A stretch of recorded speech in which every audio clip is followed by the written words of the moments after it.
Welcome back. You're watching the breaking news show right here on CNN News 18, and we've got some breaking news coming in from the Lakshadweep as the Lok Sabha membership of the Lakshadweep MP Mohammed Faizal has been restored by the Lok Sabha Secretariat. This is after a High Court stayed his conviction in a criminal case.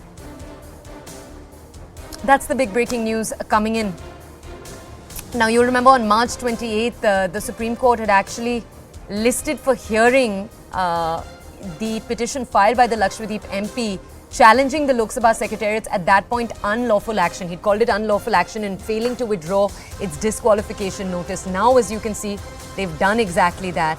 Let's go over to my colleague Neetu for more context in this entire story. Neetu, we know that Mohammed Faizal has always argued that this was a false case that was registered against him on Jan 5th, 2016. For our audiences that aren't caught up, what is the context on this story?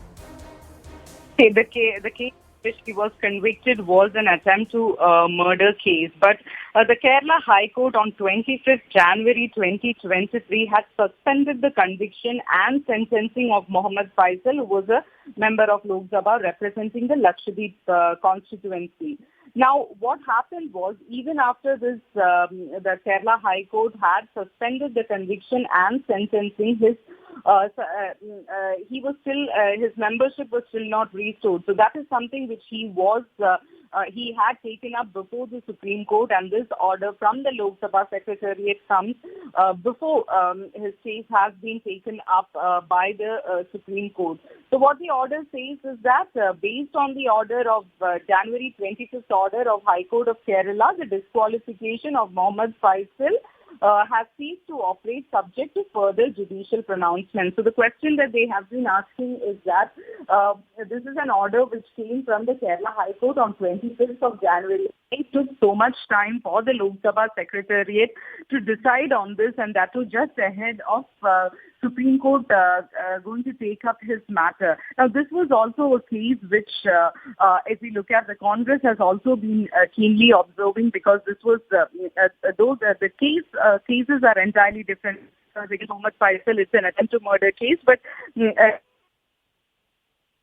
Okay, Neetu, I think we've actually lost our connection with you. Let me just go over to Pallavi, who's also with us. Pallavi, I just want to understand, I think it was back in 2018 that you'd had a three-judge bench of the Supreme Court clarify that a disqualification triggered by a conviction will be reversed if the conviction is stayed by a court. Can you bring us more context on today's decision and how that could, and also this 2018 judgment and how it applies to political parties? What had happened was that this is actually a part of that ordinance, if you remember, which was brought by the UPA, which says that any MLA or MP who has been convicted will be debarred from contesting elections, and more importantly, immediately disqualified. And that's exactly what had happened to Mohammed Faizal.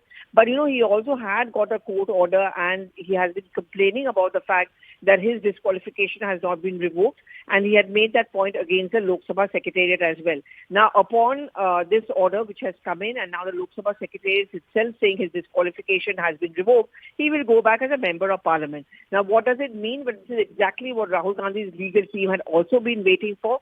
For all those who have been asking the question, why the delay? One, officially they have been maintaining that the original court order was in Gujarati, and it takes time for us to transcribe, and we are preparing a detailed response.